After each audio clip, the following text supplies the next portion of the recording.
واقعہ کربلا تاریخ کا دردناک واقعہ ہے۔ یہ اقتدار کی جنگ نہیں تھی، اقدار کی جنگ تھی۔ دو شخصیتوں کی لڑائی نہیں تھی، دو نظریات کا ٹکراؤ تھا۔ یہ حق اور باطل کا معرکہ تھا۔ یزید ظلم کا استعارہ ہے، حسین ابن علی امن کی علامت ہے۔ یزید جبر کا پتلا ہے، حسین صبر کا پیکر ہے۔ یزید اپنی بدطینت فطرت اور اپنی طبع ناہموار کے باعث دنیا پر ذلت و رسوائی، ظلم، جبر، جور و زیادتی کی علامت بن کے ابھرا، اور حسین ابن علی رضی اللہ تعالی عنہ حق و صداقت کا نشان بن کے ابھرا۔ کربلا کے تپتے ہوئے ریگزار میں حسینی اور یزیدی دو کردار سامنے آتے ہیں۔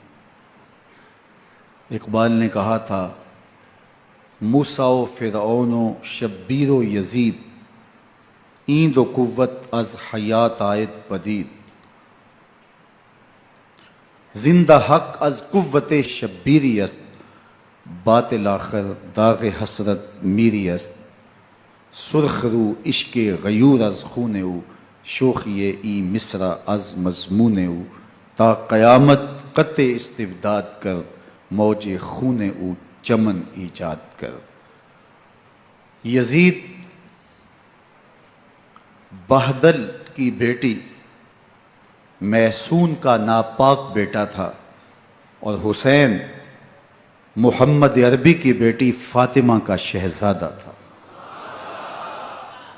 یزید دمشق کے اطراف میں سرجون اور جریر اختل جیسے اوباشوں کے جرمٹ میں پل کے جوان ہوا۔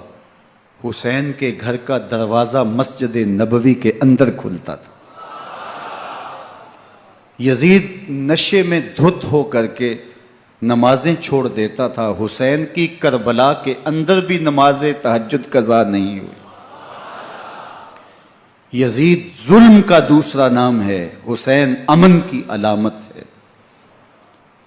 یزید نے زندگی میں ایک مرتبہ حج کیا اور شراب کے مٹکے ساتھ لے کے آیا، اور اختل اور دیگر گویوں اور مغنیوں کو اپنے ساتھ رکھا تاکہ سفر آسانی سے کٹے۔ حسین ابن علی نے 25 حج سواری ہونے کے باوجود پیدل کیے۔ یزید حج بیت اللہ کے بعد مدینہ المنورہ آیا اور شراب کی ایک مجلس بپا کی۔ حضرت امام حسین رضی اللہ تعالی عنہ جب وہاں پہنچے تو شراب کی پھیلی ہوئی بدبو کو محسوس کرتے ہوئے فرمایا، یہ بو کیسی ہے؟ تو نشے میں دھت یزید بولا، یہ شام میں بنتی ہے، اور ایک جام منگوایا اور اس کو پیتے ہوئے دوسرا جام حضرت امام حسین رضی اللہ تعالی عنہ کی طرف بڑھاتے ہوئے کہا، ابا عبداللہ لیجئے۔ تو حضرت امام حسین رضی اللہ تعالی عنہ نے فرمایا، میں اس کی طرف دیکھتا بھی نہیں ہوں، اور پھر وہ عشقی اشعار پڑھنے لگا۔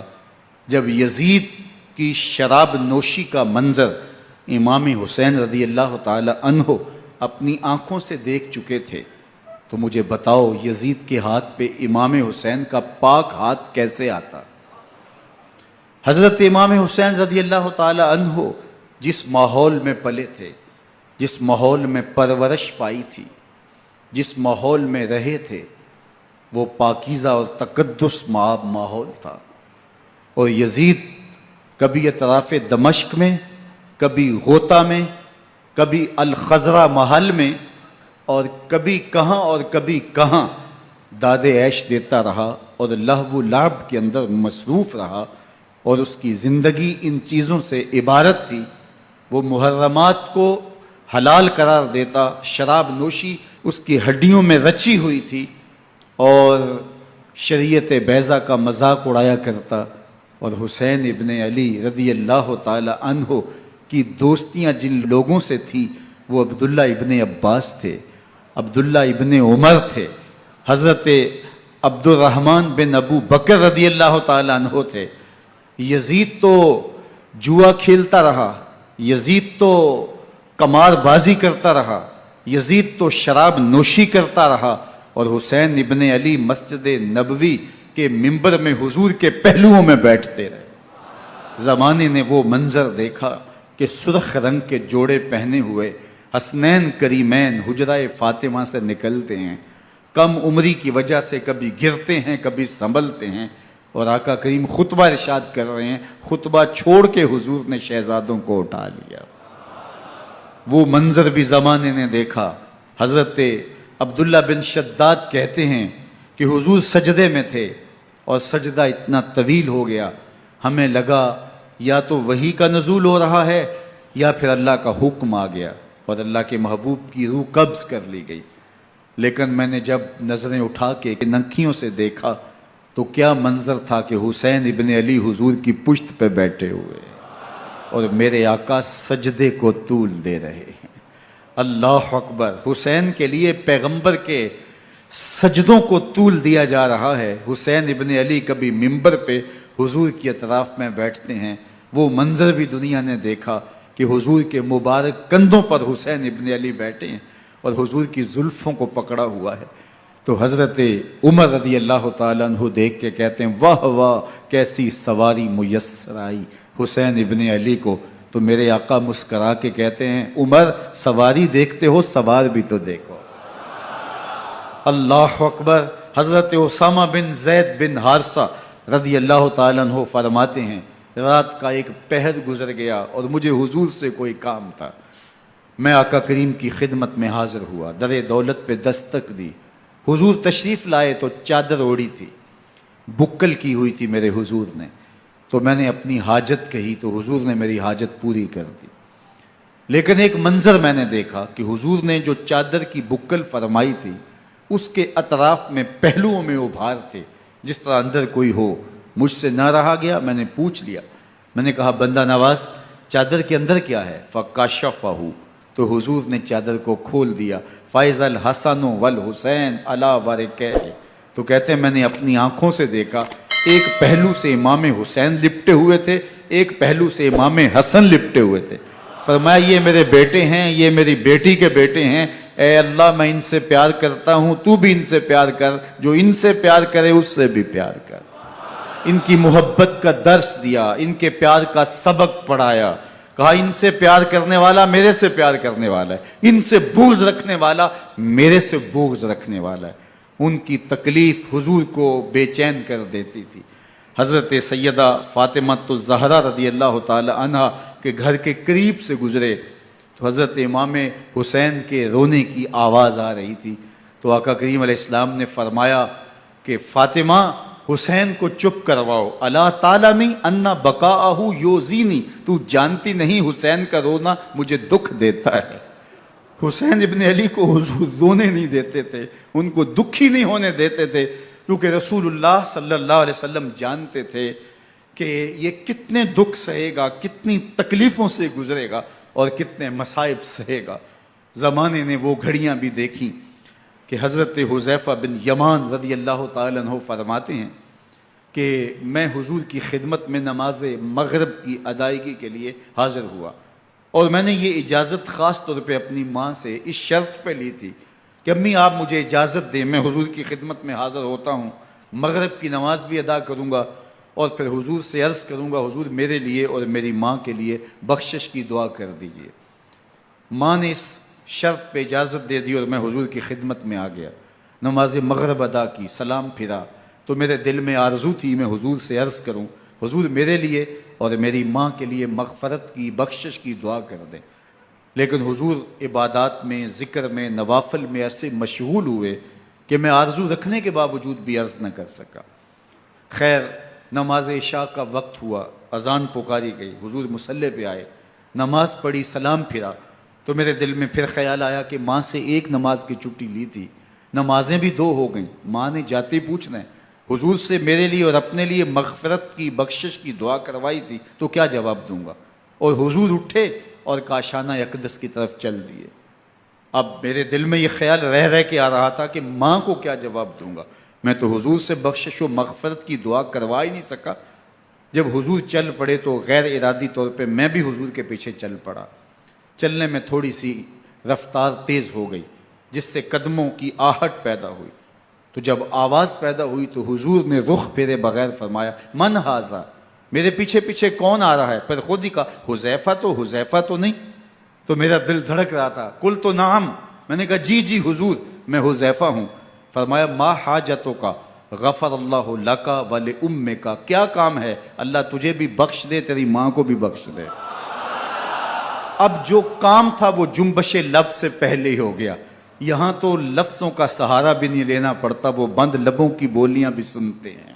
اقبال بولا ہے فروغت صبح آثار و دہور، چشم تو بی نندائے ما فی الصدور، تیری نظر تو سینوں کے چھپے راز بھی دیکھتی ہے۔ تو کہا ما حاجتوں کا غفر اللہ لک ولامک، اللہ تجھے بخش دے، تیری ماں کی بھی مغفرت کر دے، کیا کام ہے؟ اب جو کام تھا وہ تو ہو گیا۔ تو میرے حضور نے ارشاد فرمایا حذیفہ سنو، ابھی ایک فرشتہ آیا ہے جو اس سے قبل دھرتی پر پہلے کبھی نہیں آیا، آج پہلی مرتبہ اللہ سے اجازت لے کے 2 کام کرنے آیا ہے۔ ایک تو مجھے سلام کرنے آیا ہے، اور دوسرا خوشخبری دینے آیا ہے کہ آپ کی بیٹی فاطمہ جنتی عورتوں کی سردار ہے، اور حسن اور حسین جنتی جوانوں کے سردار۔ ایک طرف یزید ناپاک میسون کا پلیت بیٹا، اور ایک طرف محمد عربی کا نواسا، فاطمہ کے دودھ کا اثر، علی المرتضیٰ کے خون کی تاثیر، رسول اللہ صلی اللہ علیہ وسلم کے کندھوں پہ بیٹھنے والا۔ ایک دن حضور نے امام حسین رضی اللہ تعالیٰ عنہ کے ہاتھ پکڑ لیے اور ان کے پاؤں اپنے پاؤں پہ رکھے، اور پھر فرمایا بیٹے آگے بڑھو، اور ان کے پاؤں حضور کی پنڈلیوں پہ آئے۔ پھر کہا بیٹے اور آگے بڑھو، حتیٰ کہ ان کے پاؤں حضور کی رانوں پہ آئے۔ پھر فرمایا بیٹا اور آگے بڑھو، تو ان کے پاؤں حضور کے مبارک بطن اقدس پہ آئے۔ پھر بازوؤں کو کھینچ کے اپنے قریب کیا اور حسین ابن علی کے منہ میں اپنی زبان رکھ دی، اور وہ اس طرح چوس رہے تھے جس طرح کھجور چوسی جاتی ہے۔ تو اللہ کے محبوب علیہ السلام نے حسین ابن علی کو اپنی زبان کا لعاب دہن دے کر کے، وہ شیر رحمت دے کر کے، وہ کوثر و تسلیم سے پاکیزہ تر آب رحمت عطا کر کے ان کی ہمیشہ کے لیے پیاس بجھا دی، تاکہ کل کربلا کے تپتے ہوئے ریگزار میں حسین ابن علی کو پیاس کی شدت تنگ نہ کرے اور پائے استقلال میں لغزش نہ آنے پائے۔ ان نازوں سے پالے ہوئے حسین کو، ان محبتوں سے پالے ہوئے حسین ابن علی کو امتحان بھی اتنے بڑے درپیش تھے۔ یاری تیری سونا پر ازمیشاں تیریاں اگ، سونا پرکھیا جامدہ ہے نال اگاں دے لگ۔ جتنا بڑا شخص ہوتا ہے اتنی آزمائشیں بھی بڑی ہوتی ہیں۔ پیغمبر رحمت کی آغوش میں کھیلنے والا، حجرہ فاطمہ کا جانشین، مصلی رسول کا وارث، منبر رسول صلی اللہ علیہ وآلہ وسلم پر حضور کے مبارک پہلو اور گود میں بیٹھنے والا حسین، حضور کی زبان چوسنے والا حسین، حضور کے کندھوں پہ سواری کرنے والا حسین، آقا کریم علیہ الصلوۃ والسلام کے مبارک سجدے کی حالت کے اندر حضور کی پشت پہ کھیلنے والا حسین، جس حسین کا دروازہ مسجد نبوی کے اندر کھلتا تھا اور یزید کی کرتوتوں کے چشم دید گواہ تھے۔ یزید جب تخت نشین ہوتا ہے تو اسے یہ فکر ہوتی ہے کہ امام حسین، عبداللہ بن زبیر، عبداللہ بن عمر، عبداللہ ابن عباس یہ میری بیعت کریں. اور وہ ولید بن عقبہ کو لکھتا ہے کہ ہر صورت میں ان کی بیعت لو، اور اگر بیعت نہ دیں تو سختی کرو. حضرت امام حسین رضی اللہ تعالی عنہ کو بلاوا آتا ہے کہ آپ کو دارالامارت میں گورنر ہاؤس میں بلایا جا رہا ہے. ولید بن عقبہ کا پیغام آپ کو پہنچتا ہے. آپ اس وقت فرماتے ہیں کہ اس وقت جو پیغام پہنچا ہے وہ کسی خطرے سے خالی نہیں ہے. تو کچھ سواروں کو ساتھ لیا، کہا تم دارالامارت کے باہر کھڑے رہنا، اگر میری آواز بلند ہوئی تو اندر آ جانا، ورنہ تم انتظار کرنا. آپ اندر گئے. ولید بن عقبہ نے مروان کو بھی بلایا تھا. مروان بن حکم یہ گورنر مدینہ ولید سے پہلے رہ چکا ہے، تو اس نے مشورہ دیا کہ سختی کی جائے. خیر ولید بن عقبہ نے کہا کہ یہ خط ہے، حضرت امیر معاویہ کا انتقال ہو گیا اور یزید تخت نشین ہوا ہے، لہٰذا وہ آپ سے بیعت کا مطالبہ کرتا ہے. تو حضرت امام حسین رضی اللہ تعالیٰ عنہ نے فرمایا کہ میرے جیسا شخص یوں چھپ کے بیعت نہیں کر سکتا. اور آپ واپس پلٹے. مروان بن حکم نے ولید بن عقبہ کو کہا کہ یہ موقع ہے جانے نہ دیا جائے، اگر یہ نکل گئے تو دوبارہ تم قابو نہیں پا سکو گے اور انہیں یہیں قتل کر دیا جائے. حضرت امام حسین رضی اللہ تعالیٰ عنہ نے یہ بات سن لی. کہتے ہیں حضرت امام حسین انہی قدموں کے بل واپس پلٹے اور مروان بن حکم سے مخاطب ہو کے کہا، مروان کیا بول رہا ہے؟ وہ خاموش ہو گیا. فرمایا تو جانتا نہیں ہم کون ہیں؟ آنا حسین ابن علی ابن ابی طالب، میں حسین ہوں، میں علی کا بیٹا ہوں. ہمارے گھر میں قرآن اترتا رہا ہے، وحی کا نزول ہوتا رہا ہے، اور یزید فاسق ہے، فاجر ہے، مسلمانوں کا قاتل ہے اور شرابی ہے. میں ڈنکے کی چوٹ پہ یزید کی بیعت سے انکار کرتا ہوں. بس حیدری کچھار سے محمدی شیر نکل آیا ہے. اب اوسان خطا ہو گئے، راستہ چھوڑ دیا، واپس آئے. سیدہ زینب سے ملے. کہا مدینے کو چھوڑنا پڑے گا. کہا بھیا کیا ہوا؟ کہا یزید بیعت لینے پہ مصر ہے اور میں کسی صورت بھی بیعت نہیں کروں گا. رسول اللہ کا مدینہ ہمارے خون سے لالہ زار بنے گا. میں نہیں چاہتا کہ حضور کے شہر نور کی حرمت پامال ہو. دوستو وہ کیسا منظر ہوگا جب حسین ابن علی نے آخری حاضری حضور کے روضے پہ دی ہوگی.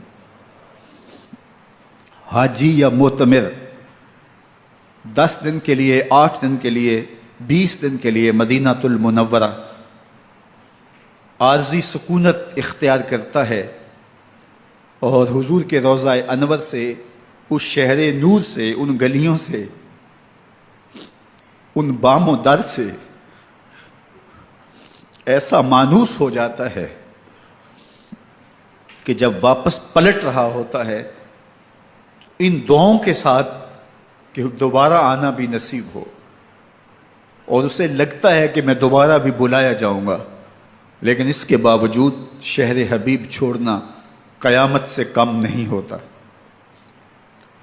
اعظم چشتی مرحوم آخری بار جب حضور کے روضہ انور پہ گئے تو بیمار تھے، ویل چیئر پہ تھے.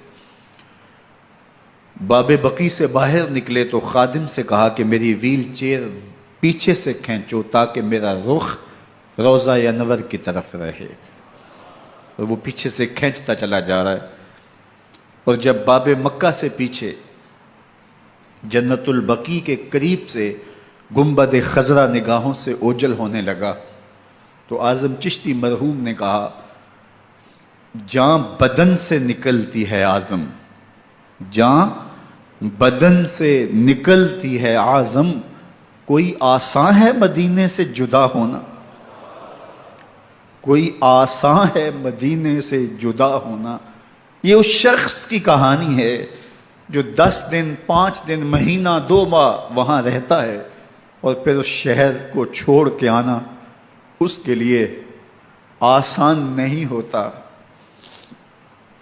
اور مجھے بتاؤ کہ حسین جو پیدا مدینے میں ہوا، جس کے گھر کا دروازہ مسجد نبوی کے اندر کھلتا تھا، جو مسجد نبوی کے اندر پرورش پا کے جوان ہوتا ہے اور مدینے کی گلیوں میں کھیلتا رہا، اس حسین ابن علی کے لیے مدینہ چھوڑنا، اور پھر وہ اس بات کا علم اور شعور رکھتے تھے کہ یہ آخری بار حضور کے در پہ حاضری ہے، دوبارہ اس شہر نور میں نہیں آ سکوں گا، تو کیا قیامت ہوگی اور کیا منظر ہوگا۔ محمد بن حنفیہ کے علاوہ خاندان نبوت کے جتنے لوگ تھے ان سب نے شہر مدینہ کو الوداع کہا، اور رات کے موقع میں مدینہ المنورہ کو، مسجد نبوی کو چھوڑ کر کے مکہ کی جانب عازم سفر ہوئے۔ 3 شعبان المعظم کو مکہ المکرمہ پہنچتے ہیں، ادھر کوفیوں کے خطوط آنے شروع ہو جاتے ہیں۔ حضرت امام حسین رضی اللہ تعالیٰ عنہ مسلم بن عقیل رضی اللہ تعالیٰ عنہ کو صورتحال معلوم کرنے کے لیے بھیج دیتے ہیں۔ 40,000 کوفی آپ کے ہاتھ پہ بیعت کر لیتے ہیں۔ ادھر 25 پیدل حج کرنے والے حضرت امام حسین 8 ذی الحج کو احرام باندھتے ہیں، لیکن آپ کو پتہ چلتا ہے کہ حاجیوں کے روپ میں قاتل چھپا دیے گئے، تو آپ اس احرام کو حج کی بجائے عمرے میں بدلتے ہیں اور کوفے کی جانب عازم سفر ہوتے ہیں۔ کائنات والو، ذرا سینے پہ ہاتھ رکھ کے دیکھو کہ یہ کتنا مشکل مرحلہ تھا۔ اس دین کی آبرو کو بچانے کے لیے حضرت امام حسین رضی اللہ تعالیٰ عنہ نے کتنا بڑا قدم اٹھایا۔ آپ کے بہی خواہ، دوست، احباب عبداللہ بن عمر یہ سارے روکتے ہیں۔ عبداللہ بن عباس کہتے ہیں حضرت نہ جائیے، الکوفی لا یوفی، کوفی کبھی وفا نہیں کرتے، آپ کے والد کو وہاں شہید کیا گیا، لیکن آپ ایک فرض کو نبھانے جا رہے ہیں۔ میرے غم گسارو، میرے مہربانوں، نہ روکو مجھ کو جانے دو، مجھے نانے کے دی کی ڈوبتی کشتی بچانے دو، میں جاتا ہوں کہ دنیا پر وفا کا نام رہ جائے، میں رہوں نہ رہوں پر عظمت اسلام رہ جائے۔ میں نہیں جاتا تو نبی کے گھر کی آن جاتی ہے، میں نہیں جاتا تو نبی کے گھر کی آن جاتی ہے، تمہارا دین جاتا ہے، میری غیرت ایمان جاتی ہے۔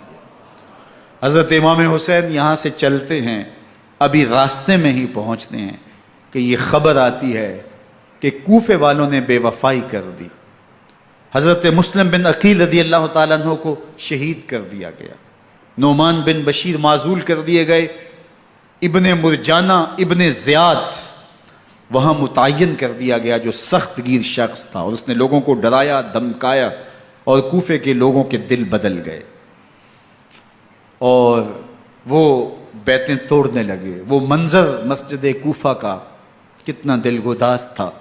جب امام نماز کے لیے کھڑے ہوئے تو 40,000 لوگ آپ کے پیچھے تھا۔ جب سلام پھیرا اور امام نے دیکھا کہ پیچھے لوگ نہیں ہیں، پھر لوگوں نے اپنے دروازے بھی بند کر لیے۔ رات کی تنہائیاں ہیں اور حضرت مسلم بن عقیل کو کوئی پناہ دینے والا نہیں ہے۔ لوگوں نے دروازے بند کر لیے کہ کہیں ہمارے گھر میں نہ آ جائیں اور ہم مشقت اور حکومتی تشدد کا شکار نہ ہوں۔ کتنا دردناک لمحہ ہے حضرت مسلم بن عقیل رضی اللہ تعالیٰ عنہ پہ، اور پھر حضرت مسلم بن عقیل بے دردی سے شہید کر دیے جاتے ہیں۔ آپ ابھی راستے میں ہیں، یہ ساری کہانی پہنچتی ہے کہ حضرت مسلم شہید کر دیے گئے اور بے دردی سے شہید کر دیے گئے۔ وہ جنہوں نے خط لکھے تھے کہ ہم آپ کے ساتھ ہیں اور ہم منتظر ہیں، چشم برا ہیں، آپ کے قدموں کی چاپ سننے کے لیے بےتاب ہیں، آج انہوں نے بیتیں توڑ دی۔ 40,000 کوفی منحرف ہو گئے۔ مسجد کوفہ کا وہ منظر کس قدر روح کو تڑپا دینے والا تھا۔ ہم پچھلے سال عصر اور مغرب کے درمیان جب کوفہ پہنچے تو سورج ڈوبنے کے قریب تھا۔ میں نے اپنی زندگی میں اتنا اداس موسم کہیں نہیں دیکھا جتنا اداس موسم کوفے میں دیکھا۔ ایسے لگتا تھا جس طرح کوفے کی آب و ہوا آج بھی شرمندہ ہے۔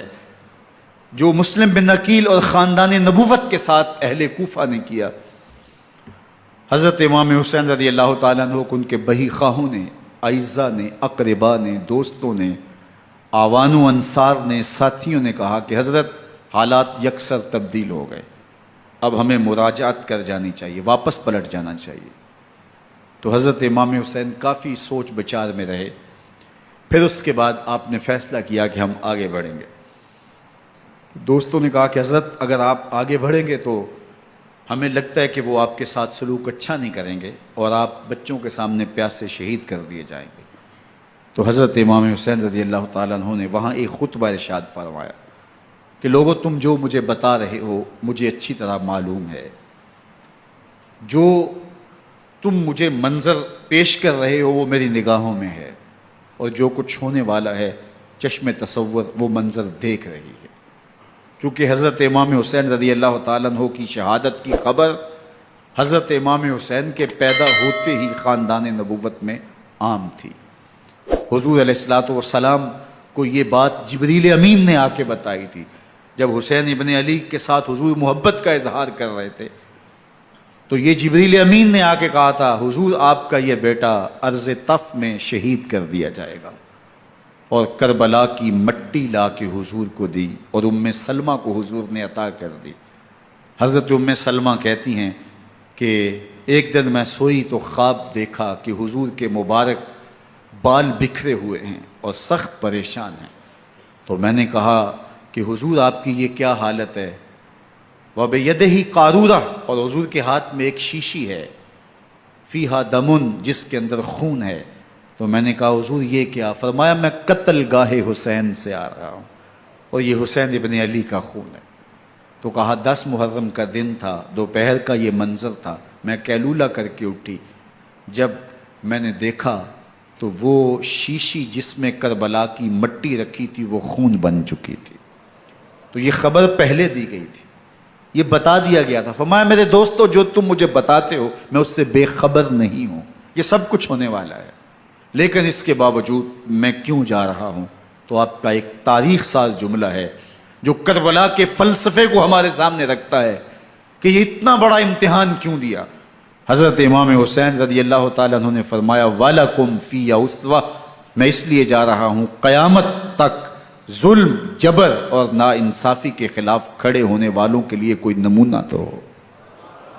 میری زندگی قیامت تک ظلم، جبر اور استحصالی نظام کے خلاف کھڑے ہونے والوں کے لیے نمونہ ہے۔ تو حضرت امام حسین رضی اللہ تعالیٰ عنہ نے حق اور باطل کے درمیان ایک سرخ لکیر کھینچ دی اپنے خون سے۔ اب حق اور باطل کا امتیاز کرنا مشکل نہیں ہے، کوئی باطل پہ اڑا رہے تو الگ بات ہے، لیکن امتیاز کرنا مشکل نہیں ہے۔ حدود بالکل واضح کر دی۔ اقبال نے یہاں کتنی خوبصورتی کے ساتھ اس مضمون کو نبھایا۔ سرخ رو عشق غیور از خون او، شوخی این مصرع از مضمون او، تا قیامت قطع استبداد کر، موج خون او چمن ایجاد کر۔ ایک جہاں آباد کر دیا، حق اور باطل کی راہیں اجال دی۔ اب لوگوں کو یزید کا چہرہ پہچاننے میں دیر نہیں لگتی، وقت کے ہر یزید کا چہرہ آسانی سے پہچانا جا سکتا ہے۔ یہ معرفت زمانے کو کروائی کس نے؟ حسین ابن علی نے کروائی رضی اللہ تعالی عنہ۔ تو حضرت امام حسین نے فرمایا کہ جو میرے ساتھ ہونے والا ہے میں اچھی طرح جانتا ہوں، لیکن میں اس کے باوجود آگے بڑھوں گا۔ پھر بڑھے اور کربلا میں جا کے خیمہ زن ہو گئے۔ 7 محرم کو پانی بند کر دیا گیا، پانی بند ہوا تو کھانا بھی میسر نہیں تھا، لیکن ذکر پانی کا ہوتا ہے اس لیے کہ کھانے کے بغیر انسان کئی دن کاٹ لیتا ہے، لیکن پانی کے بغیر گزر نہیں ہوتی۔ تو فرات کی نہر سامنے اپنی موجوں کے ساتھ چمک رہی ہے، لیکن ایک قطرہ آب بھی آل رسول کو نہیں دیا جا رہا۔ کائنات کے اندر ایسے انوکھے امتحان بھی ہوتے ہیں، وارث ہوں ساقی کوثر کے، مالک ہوں حوض کوثر کے، اور بیٹے ہوں ساقی کوثر کے، اور آج ایک بوند پانی کی بھی میسر نہ ہو۔ صبر کا امتحان ہے، عزیمت کا امتحان ہے۔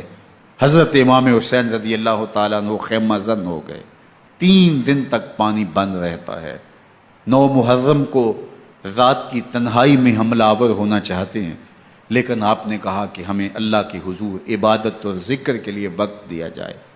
ساری رات ذکر میں گزرتی ہے، عبادات میں گزرتی ہیں۔ رات کے اندھیرے میں آپ چراغ بجھا دیتے ہیں۔ آوان و انصار کو کہتے ہیں کہ ان کی دشمنی میرے ساتھ ہے، انہیں میرا خون چاہیے، اگر تم رات کی تاریکی میں نکل جاؤ تو میں تم سے کوئی مواخذہ نہیں کروں گا، اور یہ بھی تمہارا پیچھا نہیں کریں گے، اس لیے کہ ان کا مطلوب تم نہیں ہو، ان کا مطلوب میں ہوں۔ جب چراغ جلایا تو کوئی بھی نہیں گیا۔ مسلم بن نوسجہ کھڑے ہو کے کہتے ہیں حضرت اگر ہمارے بدن کو 70 بار کاٹا جائے اور جلایا جائے اور ہواؤں میں اڑا دیا جائے پھر بھی آپ کا ساتھ نہیں چھوڑیں گے۔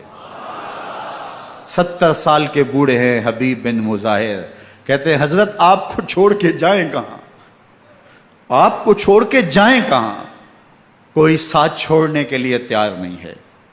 پیاس ہے، سخت گرمی ہے، کربلا کا ماحول ہے، 72 افراد اور خاندان کی خواتین میدان کربلا میں خیمہ زن ہیں۔ دوسری طرف لشکر اعداء اشقیا 22,000 کی تعداد میں مقابلے میں، ایک روایت 30,000 کی ہے۔ ان صرف 72 پیاسے لوگوں کے لیے اتنے لوگوں کو جمع کرنے کا مقصد خوف زدہ کرنا تھا۔ شرط ہے کہ یا یزید کی بیعت کر لیں، محاصرے توڑ دیں گے، پانی دستیاب ہوگا، اعزاز و اکرام سے نوازا جائے گا، خزانوں کے منہ کھول دیے جائیں گے۔ لیکن حسین ابن علی کہتے تھے سب کچھ لٹ جائے گا، باطل کے ہاتھ پہ ہاتھ نہیں رکھوں گا۔ اللہ اکبر۔ اب صبح طلوع ہوتی ہے، عاشور کا دن چڑھتا ہے، سورج اپنی پوری تمازت کے ساتھ گرمی برسا رہا ہے۔ آج خاندان نبوت کا امتحان زمانے نے دیکھنا ہے۔ رسول اللہ کا لعاب چوسنے والا اس کے صبر کا آج امتحان ہے، حضور کے کندھوں پہ کھیلنے والے حسین کا آج امتحان ہے۔ اللہ اکبر۔ حسین ابن علی تمام حجت کرتے ہیں میں نے تمہارا کچھ نہیں بگاڑا، میں نے کسی کا خون نہیں کیا، میں نے کوئی زیادتی نہیں کی، تم کیوں میرے قتل کے در پہ ہو؟ تم جانتے نہیں میں کون ہوں؟ میں تمہارے نبی کا نواسا ہوں، رسول اللہ صلی اللہ علیہ وآلہ وسلم کے کندھوں پہ کھیلتا رہا ہوں، حضور کا لعاب چوستا رہا ہوں، اور میں بوسہ گاہے رسول صلی اللہ علیہ وآلہ وسلم ہوں۔ لیکن ان اشقیاء کے دل پر کوئی چیز اثر انداز نہیں ہوتی۔ ایک ہور ہے، اللہ اس کے دل میں نرمی ڈالتا ہے۔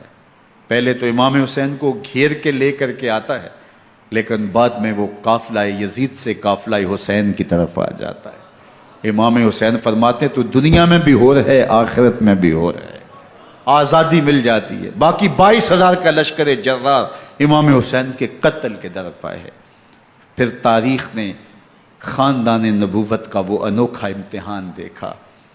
حضرت امام حسین کے بچے بالخصوص خواتین پیاس کی شدت میں حلق خشک ہیں۔ حضرت سکینہ تڑپ کے اپنے باپ سے کہتی ہیں کہ مجھے 6 ماہ کے علی اصغر کی پیاس نہیں دیکھی جا رہی۔ بچے کو ہاتھوں پہ اٹھاتے ہیں اور نہر فرات کے کنارے پہنچ کے فرماتے ہیں اشقیاء سے مخاطب ہو کے تمہارا معاملہ میرے ساتھ ہے، اس 6 ماہ کے بچے نے تمہارا کچھ نہیں بگاڑا، اور چلو بھر کے اس کا حلق سیراب کرنا چاہتے ہیں۔ ایک 2 شاخہ تیر آتا ہے جو حضرت علی اصغر کے گلے کو چیر دیتا ہے۔ راوی لکھتے ہیں کہ وہ عام تیر نہیں تھا، جانوروں کو شکار کرنے کے لیے جو بڑے تیر ہوتے ہیں وہ 2 شاخہ تیر تھا۔ وہ گردن کو کاٹ دیتا ہے، خون بہنے لگتا ہے، گردن لٹک جاتی ہے۔ حضرت امام حسین وہ بہتا ہوا خون اپنے چلو میں لیتے ہیں اور آسمان کی طرف اچھال کے کہتے ہیں مالک حسین کی یہ قربانی بھی قبول فرما۔ یہ تماشا لب بام نہیں ہے، بچہ بیمار ہو ڈاکٹر جواب دے دیں، ماں باپ کے ہاتھ پھول جاتے ہیں، زندگی کی سانسیں ابھی چل رہی ہوتی ہیں، لیکن ڈاکٹر کہے کہ یہ میرے بس کا روگ نہیں ہے، کہیں اور لے جاؤ، تو زندگی کا لف و نشر غیر مرتب ہو جاتا ہے۔ میں سلام پیش نہ کروں حسین ابن علی کو، 6 ماہ کا علی اصغر ہاتھوں میں دم توڑتا ہے، گردن لٹک جاتی ہے، خون بہہ رہا ہے، اب خیموں کی طرف بڑھ رہے ہیں، لیکن زبان پہ شکایت نہیں ہے، کہتے ہیں مالک حسین کی یہ قربانی قبول کر لے۔ اب خیموں کی طرف آنا، شہر بانوں ام رباب سیدہ زینب حضرت سکینہ سلام اللہ علیہا کا سامنا کوئی آسان کام نہیں تھا، لیکن حسین ابن علی آتے ہیں، شہزادے کو یہاں خیموں کے قریب رکھ کے کہتے ہیں کہ یہ حوض کوثر سے سیراب ہو گیا ہے۔ اللہ اکبر، کوہرام مچ جاتا ہے خیموں کے اندر، کیا منظر ہوگا اور ان کو کن الفاظ کے پیرائے میں ڈھال کر کے ان کیفیات کو بیان کیا جا سکتا ہے جو اہل بیت کے خیموں کے اندر علی اصغر کی شہادت کے بعد کا منظر رقم ہو رہا ہوگا۔ اللہ اکبر، ادھر اشکیا آوازیں دے رہے ہیں، مبارزت کے لیے پکار رہے ہیں۔